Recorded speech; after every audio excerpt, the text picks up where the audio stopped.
চোর ডাকাত, ভালো মানুষ মন্দ মানুষ, সামাজিক দায়িত্বশীল, পলিটিশিয়ান, আম পাবলিক, যে যেখানে যে অবস্থায় থাকে, একজন সুস্থ মানুষ, ব্যবসায়ী হোক, যেই হোক, চক্ষু লজ্জায় হোক, আত্মসম্মানের ভয়ে হোক, পরিবারের চাপে হোক, কোনো না কোনোভাবে জানাজায় আর হইলো জুমার খুতবায় কিন্তু আসে। খেয়াল করবেন আপনারা, মানে নেতা একটা জানাজা ছাড়ে না, তার ওয়ার্ডের বা তার ইউনিয়নের যে কোনো একটা লোক মরার সাথে সাথে সে জানাজায় উপস্থিত, অথচ ওই দিনের ফজর সে পড়ে নেই। জানাজা শেষ হওয়ার আধা ঘন্টা পরে আল্লাহর ঘরে জোহরের আজান পড়লো অথবা আসরের আজান পড়লো, এই সালাতটা চোখের সামনে ওই নেতা ত্যাগ করে চলে গেল তার নিজের বাড়িতে, কিন্তু একটা জানাজা তার ছাড়বে না, কারণ মনটা নরম থাকে। জানাজায় আসার সাথে সাথে ওর নেকি কতটুকু হবে সে তো মনের ব্যাপার, অন্তরের নিয়তের উপরে আল্লাহ তাআলা নির্ভর করছেন, নেকি দেবেন কি দেবেন না। ওর কাছে এক কেরাত দুই কেরাতের কোনো দাম নাই, ওর কাছে এতগুলো মানুষের ইমোশনের দাম আছে। উপস্থিত হওয়া মানে একটা বিরাট ব্যাপার। আমার অমুকের জানাজায় চেয়ারম্যান সাহেব আসছিল, এত ব্যস্ত থাকার পরেও জানাজা মিস করে নেই। কিন্তু আমাদের সমাজে বসে থাকা মানুষ 5 ওয়াক্ত ফরজ পড়ে না, তাতে কোনো দোষ নেই। একজন ভ্যানওয়ালা ভ্যান চালিয়ে যাচ্ছে, একজন শ্রমিক তার মজুরি করতে যাচ্ছে, গার্মেন্টসে যাচ্ছে, ব্যস্ততা আছে, অফিসে ঢুকবে, দেখতেছে একটা লাশ সামনে যাচ্ছে, বলতেছে এই লাশের সামনে তাহলে আর যাওয়া যাবে না। এত ভয় তার ভিতরে যে টুপি নাই, মাথার উপরে রুমাল, এই রুমাল এরকম দিয়ে মাথায় বেঁধে ওই জায়গা দাঁড়ায় দেয় পিছনের কাতারে, যে এটা লাশ, জানাজা হচ্ছে, জানাজায় শরীক হই। অবশ্যই জানাজায় শরীক হওয়া মহা নেকির কাজ, বিশাল নেকি। এক কেরাত নেকি কত পরিমাণ বললে আল্লাহু আকবার, এত খুশি হয় আল্লাহ সুবহানাহু ওয়া তাআলা শুধু জানাজায় থাকলে। আর মাটি দেওয়া সম্পন্ন করলে তো আরো বেশি।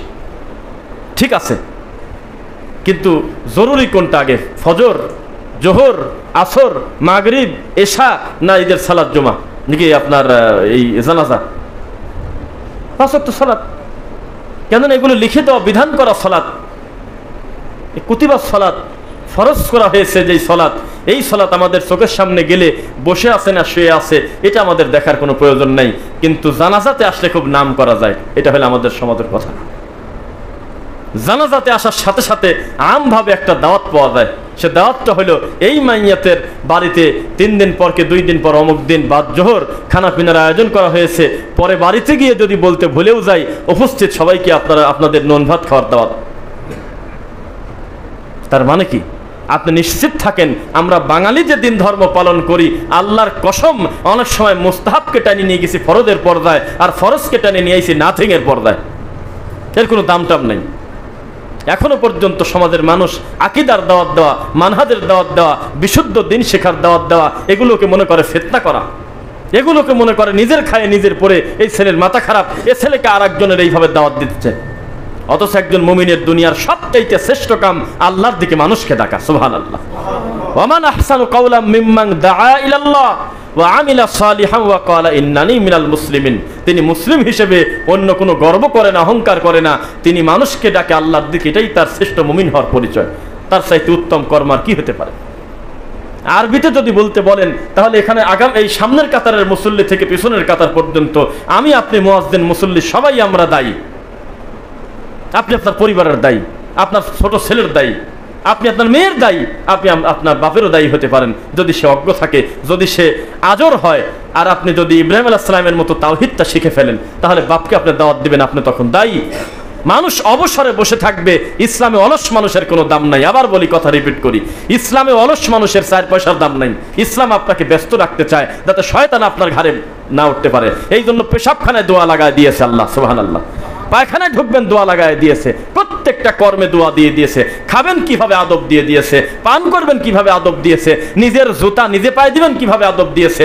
নিজের টিউবওয়েলের পানি মন মতো খেতে পারবেন না, নিজের বিছানায় নিজে ঘুমাতে পারবেন না দোয়া না পড়ে, নিজের বাড়িতে নিজে ঢুকতে পারবেন না মন মতো। এই এত বড় বাড়িতে এত সুন্দর করে সুসজ্জিত করে রেখেছেন, নিজের বাড়িতে ঢুকবেন অনুমতি নিয়ে, আপনি বাড়ির মালিক, তাও আপনার বউকে বলতে হবে আসসালামু আলাইকুম ওয়া রাহমাতুল্লাহ। বাড়িতে যদি বউ না থাকে, মা না থাকে, খালা না থাকে, কেউ নাই, আপনি জানেন যে তারা গিয়েছে শ্বশুর বাড়ি, তারা গিয়েছে মেয়ের বাড়িতে, কেউ নাই, আমি একা, তবু ইসলাম বলে খবরদার সালাম ছাড়া ঢুকো না, ওই দরজায় দ্বার আগে সালাম দাও। তোমার সালাম জবাব দেওয়ার লোকের অভাব নেই। তুমি যদি সালাম দিয়ে তোমার নিজের বাড়িতে ঢোকো, গোটা বাড়িটা ইবলিস শয়তান থেকে নিরাপদ করে নিয়েছো। ইসলামে অলস মানুষের সালানার দাম নাই। অলস হলো বিদাতি হুজুর, আল্লাহ ক্ষমা করুক। খুব দুঃখ লাগে, খুব কষ্ট লাগে। ইসলাম আপনাকে ব্যস্ত রাখতে চায়। মান করা আবিল কোরআন আবিল হারফ ফালাহু আশরু আমসালিহা, কেউ যদি একটা কোরআন মাজিদের হরফ পড়ে তাহলে 10টা প্রতিদান পেয়ে গেছে। সুবহানাল্লাহ। আপনি কি এটা খেলা আর কি মনে করছেন নাকি? ইসলাম আপনাকে ব্যস্ত রাখতে চায়। ইসলাম আপনাকে দিচ্ছে আয়াতুল কুরসি, ইসলাম আপনাকে দিচ্ছে সূরা ফাতিহা, ইখলাস, ফালাক, নাস, ইসলাম আপনাকে দিচ্ছে সূরা বাকারার শেষ দুই আয়াত, ইসলাম আপনাকে দেয় হলো সূরা মুলক। আপনি ঘরে শুয়ে আছেন, বসে আছেন হিসাব ছাড়া। কোথা থেকে কেউ হুজুর দিন বলে দিয়েছে ফজর পর আর মাগরিব পর তুমি হলো হাসর পড়ো, সূরা হাসরের শেষ 3 আয়াত পড়ো, লাগবে না? ফেল লাগবে না? সূরা হাসরের শেষ 3 আয়াত পড়ো, আপনি পড়তেছেন। আপনি মনে করেছেন যে এই অবস্থা যদি আমাকে আজরাইল ধরে ফেলে, আপনারা তো মালাকুল মউত বলেন না, বলেন কি? অথচ আজরাইল শব্দটা এত বড় আল্লাহর কোরআনে ঢোকেই নাই, এই বানানি নাই। কি করবেন বলেন? আপনি তো বলেই যাচ্ছেন, আমরাও সমাতে বলে যাচ্ছি। তো মালাকুল মউত আপনাকে ধরবে, মালাকুল মউত যদি ঠিক পায় তো ফজরে পড়ে ফেলছে হাসর, তাহলে আপনার আর চিন্তা নাই, কেননা ৭০,০০০ রহমতের ফেরেশতা আপনার জন্য মাগরিব পর্যন্ত দোয়া করতেইছে। না সুবহানাল্লাহ, আপনার মতো জোরেই হয়েছে পিছন থেকে, না জানার কারণে। আল্লাহ ক্ষমা করুন। মাগরিবে পড়লে ফজর পর্যন্ত আপনার কোনো চিন্তা নেই, আপনি ফেরেশতারা ৭০,০০০ আপনার দায়িত্ব নিয়ে এনেছে দোয়া করার জন্য। অথচ এইটা ছিল কোন জায়গা শুনলে আপনারা অনেক সময় বলেন না, আরে আল্লাহ আমি ভাবলাম কি আর হলো, কিরকম হয় না আপনাদের জীবনে? আমাকে পাঠালো কোন দোকানে, আমি গেলাম কোন দোকানে। এমনি গ্রামে বলে যে চাচার কবর কোন জায়গা, চাচি কাঁদে কোন জায়গা। যদিও যে কোনো জায়গা কাঁদলেই হয়, এটা একটা ব্যাপার, মানে বলে মজা করে। তো বলতেছি এইটা ছিল হলো অসুস্থ ব্যক্তির মাথার পরে হাত দিয়ে তার বিছানার কাছে দাঁড়ায় বলতে হবে লা বাসা তাহুরান, ইনশাআল্লাহ আপনার কিছুই হবে না, আল্লাহ আপনাকে উত্তম শিফা দেবেন। বা একটু বাড়ায় বলতে পারেন আযহিবিল বাস ওয়াশফি আনতা শাফি লা শিফা ইল্লা শিফাউক শিফাউল লা ইউগাদিরু সাকামান। বাস শেষ। এই কথা বলে যদি ব্যাকে চলে আসেন তাহলে ৭০,০০০ রহমতের ফেরেশতা আপনার জন্য কল্যাণ কামনা করবে আল্লাহর পক্ষ থেকে। ওইটা মিলাদ আর খয়রাতের জন্য টিকা রাখছে, আর ওই ফজিলতটা নিয়ে আসে হলে হাসরে। অথচ তিরমিজিতে হাদিস আছে, আমরা অস্বীকার করি না, কিন্তু রাবি বলতেছে হাদিসের শেষে সুন্দরভাবে এই হাদিসের সনদ দেওয়া রয়েছে, হাযা হাদিসু দাঈফ জিদ্দান, এটা শুধু দুর্বল না, দুর্বলের চাইতে দুর্বল হাদিস, এই হাদিসের কোনো দাম নেই। অথচ অসুস্থ ব্যক্তির মাথায় হাত দেওয়ার লোক নেই, আশায় আছে যে মল্লি তারপরে দোয়া করবো না, খয়রাত হোক, কুলখানি হোক। আপনার বাড়ির পাশে আপনি একটু কষ্ট করে একজন সালাতি মানুষ, নামাজি মানুষ অসুস্থ হয়েছে, ইমাম খুব সহজে বলে না যে আমার ভালো লাগতেছে না, আমার পিছনে লোকটা 30 বছর ইমামতি করলো, চলেন তো ফজর সালাত পড়ে আমরা এই মুসল্লিগুলো সবাই আমার মুরব্বী বাবাদিকে দেখে আসি। সহজে তা বলে না, মরে যাওয়ার পর বলে যে আমার আগে 5 পারা পড়া ছিল, এটা আমি বক্সা দিলাম। কেউ বলতেছে যে আমার নাতি হাফেজ হয়েছে, আমি ওকে বলে আমি কোনো টাকা দেওয়া লাগবে না, আমি 1 খতম পড়ে দেবো না। তো এটা লোকটার সাথে ইয়ার কি ঠাট্টা করা? জীবিত থাকতে ওর দরকার ছিল কোরআন মাজিদ, জীবিত থাকতে ওকে বোঝার দরকার ছিল কোরআন। মরে গেছে, আপনি এখন বক্সাচ্ছেন, কোনো দাম নেই। মুমিনের কোনো ফ্রি টাইম নেই। মুমিন যদি মনে করে আমি কোনো অসুস্থ মানুষের সন্ধান পাইছি, লোকটাকে দেখে আসি, আল্লাহর কাছে তার শুকরিয়া আদায় করার দরকার। এত বড় ফজিলতে আল্লাহ আমাকে যুক্ত রাখলো, আলহামদুলিল্লাহ। মুমিনের কপাল যে আমি কোনো জানাজাতে আমি অংশগ্রহণ করতে পারলাম, এটা তোমার অনুগ্রহ আল্লাহ। ঘরে বসে বসে আপনি কত কষ্ট করতেছেন, অথচ নেকি যে দেবে সেই আপনাকে সন্ধান দিয়ে দিয়েছে, আপনাকে লিমিটেশন দিয়ে দিয়েছে। শোনো, ইবাদত হবে ইখলাস, ইবাদত হবে আমার নবী মুহাম্মদ সাল্লাল্লাহু আলাইহি ওয়াসাল্লামের তরিকায়। রাসূলের তরিকার বাইরে সারাদিন কান্নাকাটি করে একটা নেকিও আপনি পাবেন না, খালি নোনা পানি বের হবে চোখ দিয়ে। এদেশের মানুষ আয়াতুল কুরসির ফজিলত শুনে কাঁদে নাই, সূরা ইখলাসের ফজিলত শুনে কেউ কাঁদে না, সূরা ফাতিহার ফজিলত শুনে কেউ কাঁদে না। কিন্তু ওই যে বায়েজিদ বোস্তামির ওই মার পানি খাওয়ার গল্প শুনে খালি কাঁদে, মনসের পাগলের গল্প শুনে কাঁদে, এই হরিণের গল্প শুনে কাঁদে, চোখ দিয়ে ঝরঝর করে পানি আসছে দেশের মানুষের। মিথ্যা গল্প শুনে কত ইমোশন, কত আবেগ তার ভিতরে আসে, কিন্তু আল্লাহর কোরআনের ফজিলত শুনে কাঁদতে আমরা খুব একটা দেখি নাই কাউকে। যে আমরা বলতেছি সূরা ইখলাস পড়লে আল্লাহ এত খুশি হন, কি আমরা বললাম আয়াতুল কুরসি পড়লে ডানে বামে সালাম ফিরানোর পর বাদাস সালাহ, বাবু যিকরি বাদাস সালাহ, যদি আয়াতুল কুরসি কেউ পড়ে তাহলে লোকটা মরে গেলে জান্নাত নিশ্চিত, শুধু মরাটা বাকি। এতে কেউ কাঁদে টাদে না কোনোদিন, আমরা পাই নাই জীবনে যে কাঁদি ফেলছে, খুব এত আনন্দ পাইছে ভিতরে, কাঁদে না।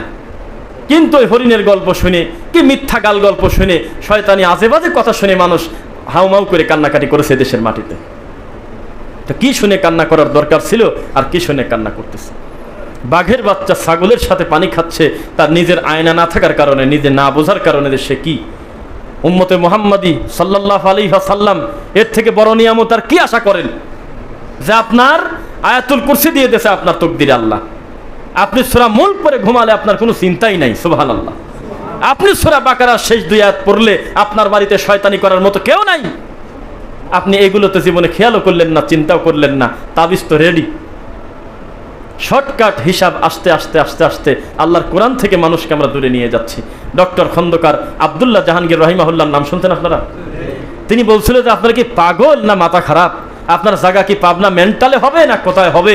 আপনি এত চেঁচামেচি করতেছেন, লাঠি হাতে করে রাস্তায় দাঁড়িয়ে আছেন, এই লোকগুলিকে আমি রাতারাতি একেবারে বিরাট কিছু বানায় দেব, এদেরকে নিয়ে আমি অমুক জায়গায় চলে যাব, অথচ এই মানুষটাকে আপনি কোরআন পড়ালেন না, অথচ এই লোকটাকে আল্লাহর কোরআনের জন্য কান্না শিখালেন না, লোকটাকে হাদিসের দোয়া শিখালেন না, লোকটাকে রাসূলের জীবনী পড়ান নাই কোনোদিন, লোকটার সামনে আল্লাহর কোরআনের সৌন্দর্য জীবনে পেশ করেন নাই, তাহলে এই লোককে টানি নিয়ে দিচ্ছেন কার কাছে? ব্যাপারটা তাই হয়েছে কিনা? আমাদের সমাজে আমল বলা হয় কাকে? মাগরিব থেকে এশা পর্যন্ত 4000 বার এইটা একই জিনিস জিকির করে দেবে, একই জিনিস দুয়ারে বলবে। ফজর থেকে অন্তত 2.5 ঘন্টা কেবলামুখী হয়ে তুমি নিয়ত করে কলব বাবার কাছে দিয়ে, দাদা হুজুরের কাছে কলব দিয়ে বিভিন্ন কিছু বলে তারপরে তুমি 4000 বার জিকির করো, নাউজুবিল্লাহ। এইগুলো বলে বলে আমরা মনে করতেছি আমল। আল্লাহ রাসূল সাল্লাল্লাহু আলাইহি সাল্লাম 5 ওয়াক্ত ফরজ সালাত খালি পড়বি, এই কথা আল্লাহ নবী বলছে। সামর্থ্যবান হলে হজ যাকাত, না সামর্থ্য ছাড়াই? সামর্থ্য হওয়া লাগবে না, আগে নিসাব পরিমাণ সম্পদ থাকতে হবে, সাহেবে মাল হতে হবে, রমাদান মাসে সিয়াম পালন করবে, অন্তরে আল্লাহ নবীর বিশ্বাস রাখবে। এই কথা শুনেই লোকটা চলে যাচ্ছে আর বলতেছে আল্লাহর কসম আমি এর চাইতে বাড়াবো না কমাবো না। আল্লাহ নবী আপনি কেবল যেটা বলেছেন, অথচ আল্লাহ নবী সুন্নাতের আলোচনাই করে নেই, কোনো নফলের কথা বলে নাই, কোনো তাহাজ্জুদের আলোচনা করে নাই, শুধু বলছে যে 5 ওয়াক্ত ফরজ সালাত পড়বে। আল্লাহ নবী তাকে ঠেকানো বাদ দিয়ে সাহাবায়ে কেরাম আরো আশ্চর্য, কি ব্যাপার, এ কি বলেটাকে? এই লোক, এ বেদুইন বলো কি, এ কি বলতেছে সব কথা? ও নাকি খালি ফরজ পরে জান্নাতে যাবে, দৌড়ে চলে যাচ্ছে, হেঁটে চলে যাচ্ছে। তখন আল্লাহ নবী বলল, ঠেকায়ও না তোমরা, জান্নাতি মানুষ এই দুনিয়ার চোখ দিয়ে দেখতে চাইলে ওই ফালিয়ানজুর লিহাজা, ওই লোকটার দিক তাকায় থাকো। আপনি কি মজা করা পাইছেন নাকি?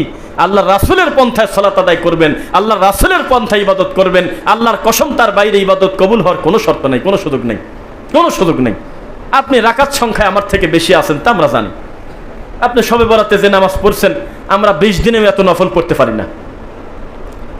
আপনি রমজান মাসে অকারণে কার সময় পাইছেন, এমনিতেই আসরের পর্দা রাগিয়েছেন, জোহরের পর্দা রাগিয়েছেন, এমনি খালি 2 রাকাত করে পড়েই যাচ্ছেন। কিন্তু আমরা মনে করি নিজের মন মতো নফল ফরজ সুন্নাত কিছুই করা যায় না। ওই আমলে যদি রাসূলের সিগনেচার না থাকে, তার অনুমোদন না থাকে, শরীয়তের যদি কোনো লাইসেন্স না থাকে, ওই আমলের কোনো দাম নেই।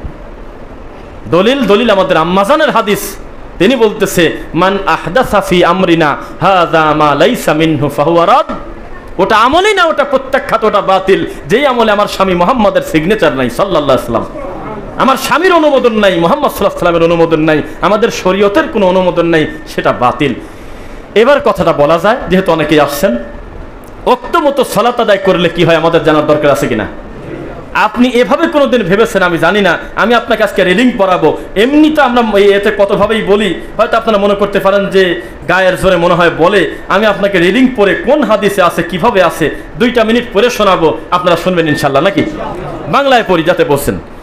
ইবনে আব্বাস রাদিয়াল্লাহু আনহু থেকে বর্ণিত, তিনি বলেন রাসূলুল্লাহ পড়েন সাল্লাল্লাহু আলাইহি ওয়াসাল্লাম বলেছেন, জিবরাইল আমিন কাবার কাছে, খানায় কাবার কাছে 2 বার আমার সালাতে ইমামতি করেছেন।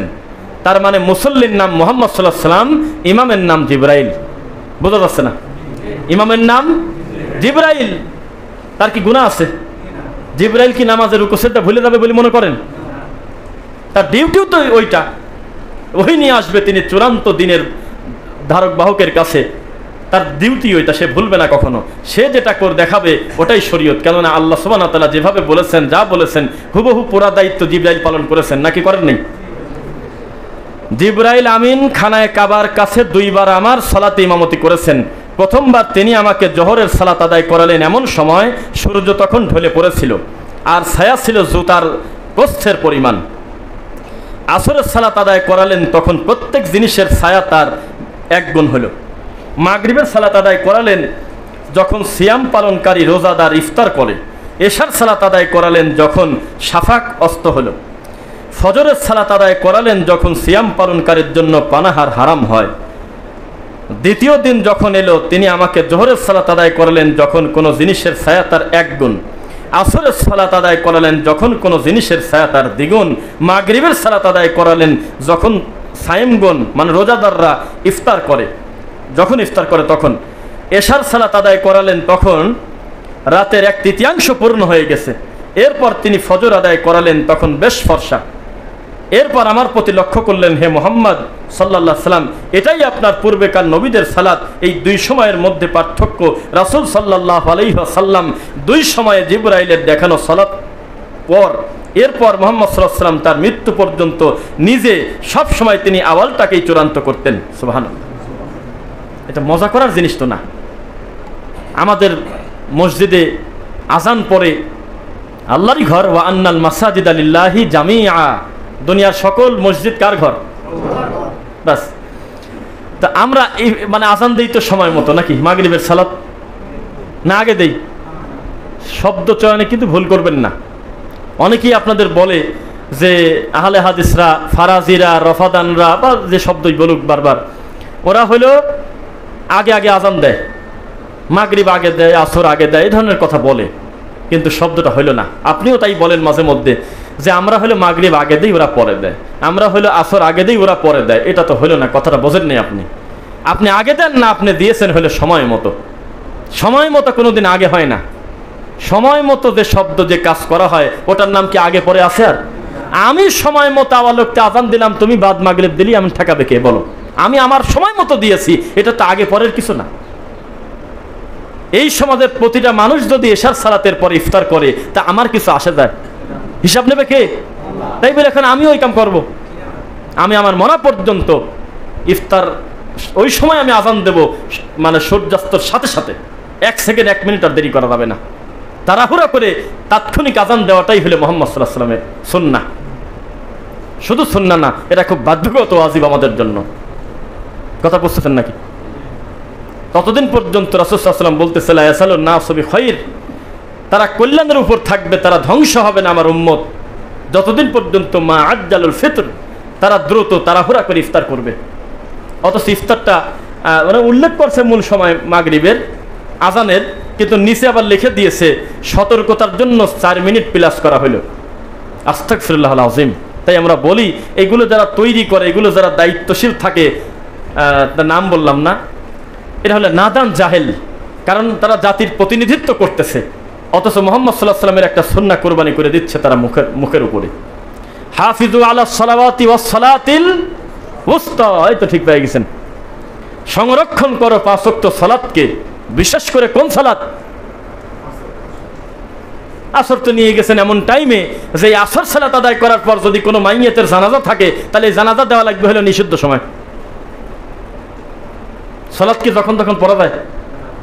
জানাজা কি মসজিদে হয় না মাঠে হয়? বেশিরভাগ মাঠে। তা আপনি এমন একটা সময় আসরের সালাত ডানে বামে সালাম ফিরালেন, তখন নিষিদ্ধ সময় প্রায় চলে এসেছে, তখন আর আসরের সালাতের টাইম প্রায় নাই।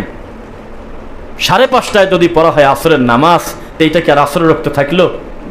আল্লাহ নবী সাল্লাল্লাহু আলাইহি ওয়াসাল্লাম যেই সালাতের মুসল্লি, যেই সালাতের ইমাম হলো জিবরাইল, এই সালাত কি আপনার পছন্দ হলো না? আপনি একটা মানুষ, আপনাদের গালি দিলেন আমাদেরকে। আপনি বললাম তো কথা, আপনারা 4টার সময় উঠে যদি আসরের সালাত পড়েন, আমার কি আসা যায়? আমি হকটা বলেই যাব, আপনি না মানলে তো আমার সমস্যা নেই। কিন্তু আপনি জিবরাইলের ইমামতি মানেন না, মুহাম্মদ সাল্লাল্লাহু আলাইহি ওয়াসাল্লামের মুসল্লিগিরি মানেন না, তো সেখানে আপনি আমাকে মানবেন, এই কথা কে বলেছে? যে দেশের মানুষ কাপড় পরে না, ল্যাংটা মানুষ, তার কাছে গিয়েও দিন ধর্ম খোঁজে, এই লোক আসরের নামাজটা আনি 45 মিনিট দেরি করবে, আশ্চর্য হইতো না কোনোদিন? আমরা কই আশ্চর্য হব কেন? এটাই তো কথা। প্রত্যেক সহি আমলের পিছনে বিভিন্ন বুজুর্গানে কেবলার নাম নিয়ে এসে কচুরি পানা দিয়ে ঢেকে রাখার চেষ্টা করা হচ্ছে রাসূলের সুন্নাহকে। নাউজুবিল্লাহ। একজন মুমিন মুসলমান, একজন আলেমের মুখ দিয়ে বের হবে বেশি শব্দ 2টা, কল আল্লাহ কল নবী সাল্লাল্লাহু আলাইহি ওয়াসাল্লাম। বোঝা কি যাচ্ছে? একজন আলেম, একজন হুজুর, একজন দিন ধর্ম জানা বক্তার মুখের সবচাইতে কমন শব্দ কল আল্লাহ, মানে আল্লাহ বলেছেন, এই কথা বলে তিনি কোরআনের আয়াত পড়বে। তারপর যেটা বেশি হবে তার নাম কলান নবী, নবী সাল্লাল্লাহু আলাইহি ওয়াসাল্লাম বলেছেন, এই কথা বলে একটা হাদিস বলবে। কিন্তু আমাদের সমাজে ধর্ম চলে বুজুর্গ কেন্দ্রিক, ব্যক্তি কেন্দ্রিক। কাকা বলেছেন, মেজো হুজুর বলেছেন, বুজুর্গানে কেবলার বলেছেন, বিভিন্ন ব্যক্তির নাম দিয়ে দোহাই দিয়ে মূল জিনিসটাকে আমরা নষ্ট করে দিয়েছি। আমরা অফিসে বসেছিলাম, আমাদের নামটা ভুলে গেলাম, হ্যাঁ, আলিফ হোসেন, ওনার সাথে কথা বলতেছিলাম যে মুহাম্মদ সাল্লাল্লাহু আলাইহি ওয়াসাল্লাম স্পষ্ট আরাফার মাঠে শেষ ভাষণে কত ক্লিয়ার করে বলে দিলেন যে আমি চলে যাচ্ছি, আমি যাওয়ার পর আমি দুইটা জিনিস রেখে গেলাম। কয়টা নাকি তিনটা? দুইটা জিনিস রেখে গেলাম, একটা আল্লাহর কোরআন, একটা মুহাম্মদ সাল্লাল্লাহু আলাইহি ওয়াসাল্লামের সুন্নাহ হাদিস। অথচ আল্লাহর নবী কথা যখন মুখ দিয়ে বের করে, তার হাতের কাছে, এ হাতের কাছে, সামনে, এই সাইডে, ডানে বামে জান্নাতি সাহাবীরা বসেছিল না? একবারও তিনি বলে নাই যে শোনো, তোমাদের জন্য কোরআন হাদিস না, কোরআন হাদিস হলে আবু বকর, ওমর, ওসমান, আলীর জন্য, এরা হলে পণ্ডিত, তুমি তো কোরআন হাদিস বুঝবে না, তুমি হলে এদের মাযহাব অনুসরণ করবে, এদেরকে অনুসরণ করো, এরা তো তোমাদের ভুল কিছু বলবে না। উম্মতে মুহাম্মাদির সমস্ত মানুষ যদি বলে যে আবু বকর রাদিয়াল্লাহু আনহুর কথা সন্দেহ আছে, সমস্ত মানুষই পাপী, কেননা তিনি উম্মতে মুহাম্মাদের শ্রেষ্ঠ সন্তান, তার নাম আবু বকর রাদিয়াল্লাহু আনহু, শ্রেষ্ঠ সন্তান ওমর রাদিয়াল্লাহু আনহু, উসমান রাদিয়াল্লাহু আনহু, আলী রাদিয়াল্লাহু আনহুম আলাইহিম আজমাইন। বিশ্বাস করেন তো নাকি? এই মানুষজন আল্লাহর নবীর ভাষণ শুনলো, একটাবারও আল্লাহর নবী বলল না কোরআন হাদিস বোঝা তো তোমার কাজ না, এগুলো তো কঠিন, আরবি ব্যাকরণ লাগে, গ্রামার লাগে, একটা শব্দের 69টা মানে লাগে, সূরা ফাতিহা দিয়ে 90 দিন তাফসীরুল কোরআন করা লাগে, কত আছে, এগুলো তো তোমরা বুঝবে না, এগুলো আমি আর আমার আলী বুঝবো। তোমরা কোরআন হাদিস বোঝার দরকার নাই, তোমরা আবু বকরের দিকে তাকা থাকো, তার মুখের দিকে, ওমরের দিকে তাকায় থাকো, উনি তোমাদের উপরে যা বলে সেটা তুমি শোনো। এইরকম কোন নির্দিষ্ট একটা জান্নাতি সাহাবীর নাম কি আল্লাহর নবী নেছে? আল্লাহর কসম, তিনি যদি না নিয়ে থাকেন, কিয়ামত পর্যন্ত কোরআন হাদিস ডিঙায়ে যত ভালো মানুষের নামই বলবেন, ওটা ভালো মানুষের নাম হলো না। যার নামই নেন না কেন, প্রথম শব্দ হবে আল্লাহর কোরআন এবং রাসূলের হাদিস। ব্যক্তিকে অনুসরণ করা, নির্দিষ্ট একটা ব্যক্তিকে মেনে নেওয়ার ভিতরে যদি কোনো ফায়দা থাকতো, আল্লাহর কসম দুনিয়ার সবচেয়ে বড় হকদার আল্লাহর নবীর পরে আবু বকর সিদ্দিক রাদিয়াল্লাহু আনহু। অথচ আল্লাহর নবী নির্দিষ্ট করে বলে নাই, তিনি বলেছে যে মা আনা আলাইহি ওয়া আসহাবি, আমি যেটার উপরে আছি, আমি যে কথা বলেছি, আমি যে কর্ম করেছি, আমি যেটাকে সমর্থন করেছি, এবং আমার সাহাবায়ে কেরাম যে মানের উপরে, যে মানহাজের উপরে আছে, সেটা তোমরা মেনে চলো, তাই বলে নাই? তো সাহাবীরা বহু বছর না এক বছর, আর আবু বকর একজন না, তো কোনো নির্দিষ্ট করে একজনকে অনুসরণ করতে বলে নাই, বলেছে আমার সাহাবায়ে কেরাম যে নীতি আদর্শের উপরে আছে। কেননা আল্লাহ নবী সাল্লাল্লাহু আলাইহি ওয়াসাল্লামের জীবদ্দশায় দুনিয়ার শ্রেষ্ঠ মানুষ তখনই বেঁচে ছিল, তার নাম হলো সাহাবায়ে কেরাম। তারা আল্লাহ নবীকে হুবহু দেখে দেখে আমল করছে, কিন্তু এককভাবে কোনো নির্দিষ্ট সাহাবীকে মেনে নিতে আল্লাহ নবী বলেন নাই। আপনি তাহলে নির্দিষ্ট ব্যক্তিকে কিভাবে মানবে, এইটুক বুঝতে আমাদের মাথায় আসে না। তাহলে আমরা কখনো এই বাজে কথা বলবো না মুখ দিয়ে, প্রত্যেকটা কথার হিসাব আল্লাহকে দিতে হবে ইনশাল্লাহ। একদম শুধু বাংলাতেই বলতেছি, অনেক কিছু বলবো কথা সেই হিসাবে। মা ইয়ালফিযু মিন কাউলিন ইল্লা লাদাইহি রাকিবুন আতীদ, জবান থেকে যে কথা বের হয় সে কথাটা আল্লাহর কাছে রেকর্ডেড হয়ে থাকে। বোঝা কি যাচ্ছে? তাহলে আমি যদি ব্যঙ্গ করি আর বলি, দেখছো আসরের নামাজ পড়তেছে, এখন কি আসরের রক্ত নাকি, এই যে একটা কটাক্ষ করে দিলাম, এটা আমার আজান না, এটা হলো রফাদান করে আজান। এই যে আমার সারা দিনের রোজাটা নষ্ট করে দিল, এখনো 5 মিনিট পরে আজান দেওয়ার কথা, 5 মিনিট আগেই ওরা খেজুর খায় ফেললো। এই যে আমি আর কি ঠাট্টা করলাম, ইমান কি অর্ধেক যাবে না পুরাটা যাবে যদি রাসূলের সুন্নাত হয়ে থাকে? এটা ফামান রাগিবান সুন্নতি ফালাইসা মিন্নি, আল্লাহ নবী সাল্লাল্লাহু আলাইহি ওয়াসাল্লাম বলেছেন, কেউ যদি আমার সুন্নাতকে নিয়ে ব্যঙ্গ করে, কটাক্ষ করে, তাহলে সে আমার উম্মত না। হিসাবে বিশুদ্ধ আমল যারা করে, কোরআন হাদিস যারা মেনে চলে, তাদের তো বিনয়ী হতে হবেই। তাদের পরে সবচেয়ে বেশি বিনয়ী হওয়ার কথা ছিল প্রকৃত সত্যি যারা নিজেদেরকে মাযহাবী বলে দাবি করে। কেননা মাযহাবী বলে দাবি করলে প্রত্যেকটা ইমামের প্রতি তো তার সুধারণা থাকা উচিত, কি বলেন? সুধারণা থাকা উচিত না? আব্বা বলেছে আমার জন্য অমুক মাছ কিনে নিয়ে এসো, আমার জন্য একটা পাঞ্জাবির কাপড় কিনে নিয়ে এসো, একটা টুপি কিনে নিয়ে এসো, সামর্থ্য থাকলে এটা আনতে হবে কিনা? মা বলেছে আমার জন্য ওষুধ কিনে নিয়ে এসো, আমার জন্য রুই মাছ খেতে মন চাচ্ছে, নিয়ে এসো। আপনি কি করলেন? বললেন যে মা, আমি আব্বার টুপির উপরে, জুব্বার উপরে, তার আর যা চাইছে সেই জিনিসের উপরে আমি আনবো সেই জিনিসগুলি, আর তোমার রুই মাছের উপর আমি মনে মনে সমর্থন করলাম, কিন্তু আনবো না। তো ইয়ার কি ঠাট্টা করা হলো? বোঝা যাচ্ছে না? বলতেছে মাযহাব 4টি, তবে যে কোনো একটা মানলে চলে, তাই 3টার উপরে খালি সমর্থন থাকা লাগবে, আমল করার দরকার নেই, তাই তো কথা? তাহলে আব্বা যা বলে সেই কথাটা মানবেন, আর মার কথার উপরে পূর্ণ আস্থা রাখবেন, জীবনে ওই আর আনবেন না। চলবে? কোরআন হাদিসের ঠাট্টা মস্করার জিনিস যে আপনি ইসলামটা ভাঙি 4 খণ্ড বানা দিবেন আর বলবেন যে অসুবিধা নাই, দক্ষিণ মোড়ের একজন আছে উনি মানিয়ে নিলেই হবে, ওই গ্রামের লোক ওই সাইডটুক মানিয়ে নিক, এক একজন এক একভাবে মানিয়ে নিক। নাউজুবিল্লাহি মিন যালিক। এই একটা কথা। ইসলাম কি 400 না 100? ইসলাম 100 না 400? ফুল। এর ভিতরে কম বাড়ানোর কিছু নাই। এখন একটা কথা, ইমাম মালিক রাহিমাহুল্লাহ কি বলে, এই কথা শুনলে আপনার জানের ভিতর শান্তি লাগবে, আপনার কারোর উপরে অভিযোগ থাকবে না, মনে করবে যে ও নাদান, এটা ওর দোষ নাকি, ও বোঝে না তাই এরকম করে, ওর জ্ঞান নাই, আল্লাহ ওই বিদ্যা হয়তো দেয় নাই তার। কি ইমাম মালিক রাহিমাহুল্লাহ বলেছেন, পৃথিবীতে এমন কোনো মানুষ নাই যার কথা মানাও যায় না ছাড়াও যায় না। আবার রিপিট করি, এই মাটির উপরে এমন কোনো মানুষ দুনিয়াতে নাই যার কথা মানাও যায় না ছাড়াও যায় না আমাদের জামানায়। ইল্লা, ইল্লা মানে কি? ব্যতীত, বাদে, তবে এটা এক্সেপশনাল। কে? হাজাল কবর, মুহাম্মদ সাল্লাল্লাহু আলাইহি সাল্লাম। এই কথা বলে তিনি আঙুল ইশারা করে আমাদের নবী সাল্লাল্লাহু আলাইহি সাল্লামের কবরের দিকে আঙুল দেখায় বলতেছে, শুধুমাত্র এই কবরওয়ালা লোক ছাড়া। কেননা এই কবরে যে শুয়ে আছে তার মোট কথা মানিয়ে নেওয়া ফরজ, বাদ বাকি কোনো লোকের ব্যক্তি পুরোটা মানা যায় না। মানুষ হিসেবে তার ভুলভ্রান্তি থাকবে, কিন্তু এই লোকটার কাছে ওহী আসতো, এই জন্য তার পুরো কথাটা মানতে হবে। আপনি এক সৃষ্টি ধরে পড়ে আছেন, আপনার পর রাগ হবে না আমাদের? আপনার সৃষ্টি তো বিপদে আছে ধর্ম ভাগ করার কারণে। আপনি নকশেবন্দি তো, সে কি বাক্সবন্দি হয়ে আছে না কি আছে আমরা জানি না। আপনি একটা ব্যক্তির সাথে আপনি এইভাবে আল্লাহর দিনটাকে জুড়ে দিয়েছেন, আমাদের তো ইমানের কারণে কষ্ট লাগে, রাগ করে কথা বলি। আপনাকে দেওয়া হলে দেবো আন্না হাযা সিরাতি মুস্তাকিমান ফাত্তাবিউ, এই দেখো একটা মাত্র রাস্তা জান্নাতে যাওয়ার, তার নাম হলো সিরাতাল মুস্তাকিম, যেটা তোমরা প্রত্যেক দিন প্রত্যেক ওয়াক্তের প্রত্যেক রাকাতে আল্লাহর কাছে সূরা ফাতিহায় তোমরা চাও, চাই না? তাহলে এটা জান্নাতে যাওয়ার একটা মাত্র রাস্তা। যদি ভিন্ন ভিন্ন রাস্তা থাকতো তাহলে সৃষ্টির জন্য ভিন্ন একটা সূরা ফাতিহা থাকতো। কেননা সূরা ফাতিহাটাই হলো সালাতের একটা বিশেষ অংশ, বিশেষ। এই সূরা ফাতিহাতে সারাটা জীবন বলতেছে, আল্লাহ দেও তুমি সিরাতাল মুস্তাকিম, ডানে বামে সালাম ফিরায় নকশেবন্দির কাছে যাই। কোন লজ্জার কথা! যেভাবে আমাদের সমাজের মানুষ তাজা মানুষের হাতে ধরা দেয় হলে মকসেদুল মুমিনিন, বেহেশতি দেওর, তাজকিরাতুল আউলিয়া, কাসাসুল আম্বিয়া, তাবিজের কিতাব, সুলেমানি খবনামা, আর মরে গেলে কোরআন পড়ে যায়। বোঝেন নাই? একটা সমাজের মোট লোক হলো চিশতির মুরিদ, নকশেবন্দির মুরিদ, এরকম হইতে পারে না?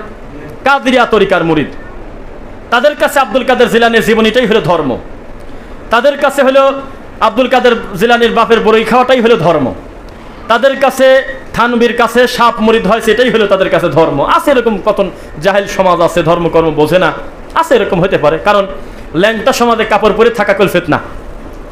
যে সমাজের মানুষ কেউ কাপড় পরে নাই, সবাই উলঙ্গ, সেখানে যদি আমার মতো একটা জুব্বালা লোক ঢোকে তাহলে এই সমস্ত লোক সিসি বলবে, নাকে হাত দেবে, সি এই লোকের কোনো হায়া লজ্জা নাই। গার সাথে কোনোদিন কাপড় লাগান যায়? এই লোকের তো কোনো জ্ঞানই নাই। যেদিক টাকায় দেখতেছে ল্যাংটা, ওকে জুব্বা পরছে, এটা হলো সমাজের ডায়লগ, সমাজের কথা। তো এরকম মনে করেন যে এরকম কিছু ল্যাংটা সমাজ আছে, এভাবে বলি শব্দগুলো, যেই সমাজে তারা মানুষের কাছে সন্তান চায়, মানত করে, ফকিরের নামে দরগায় এরকম যায়, মনে করেন পীর কেন্দ্রিক। ওখানে কোনো লোকজন মরে গেছে, এই জন্য তারা শোক পালন করতেছে আব্দুল কাদের জিলানীর বাপের গল্প নিয়ে, বা আব্দুল কাদের জিলানীর জীবনী পড়ে। নাম বলেন তো, দেখছেন জীবনে? বোঝেন নাই? তবলিগ জামাতের কোনো ভাই মারা গেছে, এই জন্য তারা মনে করলো যে আমরা সাথী বন্ধুরা মিলে আজকে ফাদায়েলে আমাদের খতম করে ছেড়ে দেবো। চারটি বলছে কোনোদিন? বলেন, বুঝতেছেন না? না রাগ করতেছেন নাকি? হানাফি মাযহাবটাকে অন্তর থেকে ভালোবাসে, তিনি অনুসরণ করে, যদিও সঠিকটা মানুষ মানে না, মানছে। এই জন্য দুনিয়ার কোন হানাফি এরকম আমরা দেখি নাই যে উনি বলল যে আমি আজকে হেদায়া, নাহু, ফিকা এই সমস্ত জিনিস আমি আজকে খতম করবো আমরা হুজুররা, এটা বলে না কোনোদিন, এটা করে না। মাছ ভান্ডার, যাদের বাদ্যযন্ত্র বাজানোটাই হলো দিন ধর্ম, সেই মানুষগুলো মারা গেলেও, যদি ইদানিং আর কি ঠাট্টা করতেছে, মারা গেলেও তারা কখনো কোনো গানের চিত্র অথবা কোনো কবিতা পাঠ করে তাদেরকে দাফন করে না। ইদানিং গান বাজনা বাজায়, তবে তারাও দেখবেন যে মাদ্রাসার ছাত্র নিয়ে এসে কোরআনই পড়ে। তাহলে আপনি মনে রাখেন, ভারত বাংলাদেশে পাকিস্তানে কোরআন মাজিদ কাজে লাগে হলো মরা মানুষের জন্য, বাঁচে থাকতে তার কোনো কাম নেই। বাঁচে থাকলে মকসেদুল ধরা দিচ্ছে, ফাদাইলের সিরিজ ধরা দিচ্ছে, তাবিদের কিতাব, সোলেমানি খবনামা ধরা দিচ্ছে, নুরানি নামাজ, তারপরে আরো কি সব আছে, পাঞ্জিগানা ওজিফা, সেকেন্ডে 1,00,000 কোটি দোয়া, এই বইগুলি তাজা মানুষের পড়ায় আমার দেশের হুজুররা। আর যেই মরে যায় আমরা ঘোষণা দিয়ে দিচ্ছি, বাবাজি কান্না করবেন না, চিন্তা করবেন না, মানুষ তো সারা জীবন বাঁচে না, আমি 2 খতম দিয়ে দেবো না। কেন তোর খতম দিয়ে কি ফায়দা আছে, কি উপকার আছে? কোনো কাজ নাই, কোনো কাজ নাই। একটা লোক মারা যাচ্ছে, তার সামনে গিয়ে আপনি তাকে জড়া ধরে আরো বেশি কাঁদতেছেন, চলে যাও না, তুমি গেলে আমরা কিভাবে চলবো, এই যে আপেল খাও, এই যে কমলা খাও, এই যে আঙুর ফল খাও, কোনো চিন্তা করবে না, তোমার জন্য আমরা সব রেডি। এত সমস্ত পেশাল পারা বাদ দিয়ে তুমি মূল কাম এখনো বড় নাই, লাক্কিনু মাউতাকুম লা ইলাহা ইল্লাল্লাহ ফাদাখালাল জান্নাহ। তোমার উচিত ছিল আজে বাজে ফায়সা কথা এই মুমূর্ষু লোকটার পাশে না বলে কানে কানে তার কাছে মনে করায় দেওয়া, পড়ো তো কাকা, পড়ো তো আব্বা, ও মামা পড়ো লা ইলাহা ইল্লাল্লাহ। তোমার বলা দেখে যদি ওই ফাঁকে ও বলে ফেলে অন্তর থেকে, ইনশাআল্লাহ সে জান্নাতে যাবে। আপনি এত পেশাল তার সামনে পারতেছেন, ইয়াসিন 19 বার আর রহমান 17 বার, গোটা কোরআন মাজিদ 19 খতম দিচ্ছেন, আর এই লোকটার চারপাশে বসে লোকটা মুমূর্ষু অবস্থায় পড়ে আছে। গোটা কোরআন মাজিদ যদি আপনি পড়েন তাতে এই লোকটার কি আসা যায়? এই লোকটা জীবদ্দশায় রুকু পারতো না, সেজদা পারতো না, 30 বছর সেজদা দিয়েছে, সেজদা তাসবিহ শুদ্ধ পারতো না, সূরা ফাতিহা অর্থ বোঝে না, কিছুই জানে না। এই লোকটার ভিতরে সালাতের একাগ্রতাই আসলো কবে? কত প্রশ্ন আমাদের কাছে আসে, কত প্রবাস থেকে, দেশ থেকে, কত জায়গা থেকে, যে নামাজের ভিতরে খালি আজে বাজে কথা মনে হয়। আছে নাকি আপনাদের ভিতরে প্রশ্ন? হ্যাঁ, নামাজে দাঁড়ালেই খালি দুনিয়াবি কথা মনে আসে, ব্যবসার কথা, ইবলিস শয়তান আমাদের খালি ধোকা দেয়। কি করব, কি করবেন আপনি বোঝেন না? আজকে আপনাকে বলি কি করবেন। এই করার ভিতরে 98% কর্ম হলে আপনি নিজে কি বলতেছেন সালাতে, মূলত আপনি তা বোঝেন না। 2 নাম্বার কারণ হলো সালাতে যা পড়তেছেন এটা আপনি বোঝেন না, কি পড়তেছেন তা আপনি জানেন না। যেমন আপনি যদি বুঝতেন যে সূরা ফাতিহাতে কি বলতেছেন আল্লাহর কাছে, আর আমিন বলে কি কবুল করতে বলতেছেন। যদিও আমাদের সমাজে আমিন আগেই বলে। আমিন মানে কি? আমিন মানে কি? হে আল্লাহ তুমি কবুল করো। তাহলে আমরা একটা অনুষ্ঠানে গিয়ে মিলাদে গিয়ে আমরা বলতেছি আল্লাহুম্মা আমিন। আরে কিছু তো বল, তারপরে তো কবুলের কথা নাকি? হাত তুলি করছে আমিন, তুমি কবুল করো। কি করবি কবুল? কিছু তো বলিসই নাই এখনো। আর আমি 7টা আয়াত শোনাইছি, আলহামদুলিল্লাহি রাব্বিল আলামিন, আর রহমানির রহিম শোনাইছি, মালিক ইয়াউমিদ্দিন শোনাইছি, ইয়্যাকা না'বুদু ওয়া ইয়্যাকা নাস্তাঈন শোনাইছি, ইহদিনাস সিরাতাল মুস্তাকিম শোনাইছি, সিরাতাল্লাযীনা আন'আমতা আলাইহিম শোনাইছি, গায়রিল মাগদুবি আলাইহিম ওয়ালাদ-দাল্লিন। পুরা কথা শোনানোর পর আমি বলছি আমিন। আরে হুজুর এবেই হাত তুলি কয় আমিন, কিছু তো বলিসনি, আমিন কিসের? এত কিছু বলার পরে বলতেছি আল্লাহ এই যে 7টা কথা বললাম তুমি আল্লাহ কবুল করো, তুমি আমার সিরাতাল মুস্তাকিম দিও আল্লাহ। আল্লাহ আমি তোমার কাছে সাহায্য চাই, তোমার ইবাদত করি আল্লাহ। আল্লাহ তাদের পথ দিয়েন না যারা গোমরা, তাদের পথ আল্লাহ দিয়েন না আল্লাহ। আপনি হলেও সব কিছুর মালিক আল্লাহ। আলহামদুলিল্লাহি রাব্বিল আলামিন আর রহমানির রহিম মালিক ইয়াউমিদ্দিন, এত কিছু বলে শেষে বলতেছি আমিন। ও আল্লাহ এই যে অন্তর থেকে তোমার প্রশংসা করলাম, এত কিছু চাইলাম, আমার চাওয়াটা তুমি কবুল করো। আগে চাওয়া না আগে পাওয়া? তা আপনি খালি বলতেছেন যে হে মাওলা তুমি কবুল করে নাও। কি কবুল করবি? তুই তো বলিসনি এখনো কিছু। আগে বলতে হবে, তারপরে আল্লাহ তুমি আমার এই কথাটা তুমি কবুল করো আল্লাহ। না রাগ করতেছেন আপনারা? সন্তান সুসন্তান চাইতে দোয়া নাই? আমাদের আব্বা কি বলছিল? ইব্রাহিম আলাইহিস সালাম নবীদের পিতা কি বলছিল? রব্বি হাবলি মিনাস সালিহিন। কিছু বলে তারপরে চাওয়া লাগে তুমি কবুল করো। আর হুজুরে এই জেনে সেরে সুযোগ পালি কয় না আমিন। আমিন মানে তুমি কবুল করো আল্লাহ। কি কবুল করবে? তো জাতি দিন ধর্ম কবে বুঝলো? ওই যে আপনার খেয়াল করবেন কুল্লু বিদাতিন দলালা, এর মানে কি? সমস্ত বিদাতি গোমরাহি নাকি? ওয়াকুল্লা দলালাতিন ফিন্নার, প্রত্যেক গোমরাহির শেষ পরিণতি জাহান্নাম। হায় রে লজ্জা! এইগুলো বলে আমরা বিদাতের সিরিয়াল দেই, আর এইগুলো বলে আমার হুজুররা কয় নামাজের পর যাবেন না, বসবেন, মিলাদ আছে। সানি খুতবায় নাই মনে হয়? আপনি নিয়ে আসেন আমার কাছে 12 সাদের খুতবা, আরো কি সব লারি নরি নক্ষত্র কি আছে সব একটু টানি নিয়ে আসেন, আমি আপনাকে 2 চোখ দিয়ে দেখা দেবো। সেখানেও তারাও কিন্তু বলতেছে আমাদের মতো কুল্লু মুহদাসাতিন বিদআ ওয়া কুল্লু বিদআতিন দালালা ওয়া কুল্লু দালালাতিন ফিন্নার। এই কথা আছে কিনা? তারাও বলতেছে তা আমরা এইগুলো বলে আমরা অনুবাদ করে বলি, খবরদার মরা মানুষকে নিয়ে আর কি ঠাট্টা করবেন না, খবরদার তার জন্য মুখে দোয়া করেন, পকেটের টাকা খরচ করে সাদাকা করেন। আর এই হুজুর করছে যে কুল্লু বিদআতিন দালালা, নামাজের পর বসবেন মিলাদ আছে, এই একটা কথা এই আয়াতের সাথে এই কথা যায়। তার মানে বুঝতেছে না যে আমি কি বলতেছি। মানুষ যদি বুঝতো সূরা ফাতিহাতে আমি আল্লাহর কাছে কেবল চালাম সিরাতাল মুস্তাকিম, এই লোক আমি কি করি এখন বলি যে আল্লাহ আমি নকশবন্দির কাছে আইছি, সৃষ্টির কাছে আইছি, সাবেরির কাছে আইছি, এর চেয়ে খারাপ কিছু আছে? বিচারের মাঠে আল্লাহ সুবহানাহু ওয়া তাআলার সবচেয়ে বড় মানে লাগবে কি, উত্তর কেউ দিতে পারবেন বলে মনে হয় না। সবচেয়ে বড় মানে লাগবে তার খুব মানে লাগবে, তিনি আপনাকে ছাড়বে না। সেটা কি? আপনি আল্লাহর ইসলামটা ভেঙে দিয়েছেন কেন, এইটা আল্লাহ ছাড়বেন না। এত সুন্দর ইসলামটা, যেই ইসলামটাকে আল্লাহ সুবহানাহু ওয়া তাআলা তার নবী মুহাম্মদ সাল্লাল্লাহু আলাইহি ওয়াসাল্লামের মাধ্যমে দামি দুইটা কথা বলে দিয়েছেন, কোরআন এবং হাদিস রেখে গেল, এই দুইটা জিনিস আঁকড়ে ধরো, কিয়ামত পর্যন্ত পথভ্রষ্ট হবে না তোমরা। তাহলে এত সুন্দর ইসলামের মধ্যে তোমার নকশবন্দি ঢুকলো কিভাবে, তোমার সৃষ্টি ঢুকলো কিভাবে, মুজাদ্দিদ ঢুকলো কিভাবে? এই প্রশ্ন তো আল্লাহর এত স্বাভাবিক হতেই পারে, কি বলেন? আমরা ইসলাম নিয়ে দাঁড়াতে চাই আল্লাহর সামনে, একজন মুসলিম হিসেবে দাঁড়াতে চাই আল্লাহর সামনে, সালাফি মানহাজ বুঝতে চাই ইনশাআল্লাহ, কোরআন মাজিদটা বুঝতে চাই। যে কোনো মসজিদে তাকান আমার দিকে, যে কোনো মসজিদে, যেই মসজিদের মুসল্লি সবাই কোরআনে হাফেজ, তাদের হিসাব বাদ দেন। যেই মসজিদের 98% মুসল্লি ওই মাদ্রাসা মসজিদের ছাত্ররা, তাদের হিসাব আলাদা। কিন্তু আম মুসল্লি, এলাকা ভিত্তিক বা শহর ভিত্তিক যে মসজিদগুলো আছে, যেখানে চলন্ত মুসল্লিরা আসে, এখানে আপনি জরিফ চালান, জান বলে দিলাম জরিফ চালান, শতকরা কয়টা মানুষ আল্লাহর কোরআন মাজিদ দেখে ভালো করে পড়তে পারে, বিশুদ্ধ করে পড়তে পারে, সূরা ফাতিহাটা বুঝে পড়তে পারে, রুকুর তাসবিহটা জেনে বুঝে পড়তে পারে? নাম বলেন আপনি দেখি, কয়জন লোকের হাত ওঠে? আপনার হুজুর ওয়াজি খুঁজে পায় না, খালি কয়জন নবী নুন না মাটি। মিলাদকে দাঁড়া পড়বো না বসে পড়বো, তুই ঘুমাসে গেলেই আমার কি আছে? এটা কি নেকির কাম? যে কর্ম ছিল সেটা তো করে না। লোকজনকে যদি বলতো ওয়ারাত্তিলিল কুরআনা তারতিলা, আল্লাহ কিন্তু পরিষ্কার বলছে তার কোরআন মাজিদ বুঝে পড়তে হবে, জেনে পড়তে হবে, তাজবিদ সহ সুন্দরভাবে কোরআন পড়তে হবে। এটা নফল সুন্নাত না ফরজ? আর দলিল আরেকটা তো আছেই, ওয়ালাকাদ ইয়াসসারনাল কুরআনা লিযিকরি ফাহাল মিন মুদ্দাকির। কেউ যদি বলে কোরআন মাজিদ হলো কঠিন, আমার মুখে আসে না, এই বয়সে কি কোরআন মুখে আসে, ওটা ফাউল লোক। আল্লাহর কসম, আল্লাহ নিজে বলতেছে আমি কোরআনটাকে সহজ করে দিয়েছি, তোমরা কেন পড়ো না, কেন অনুধাবন করো না? আর আপনি বলতেছেন কোরআন কঠিন, তাহলে আল্লাহর উপরে মিথ্যা অভিযোগ করা হলো না?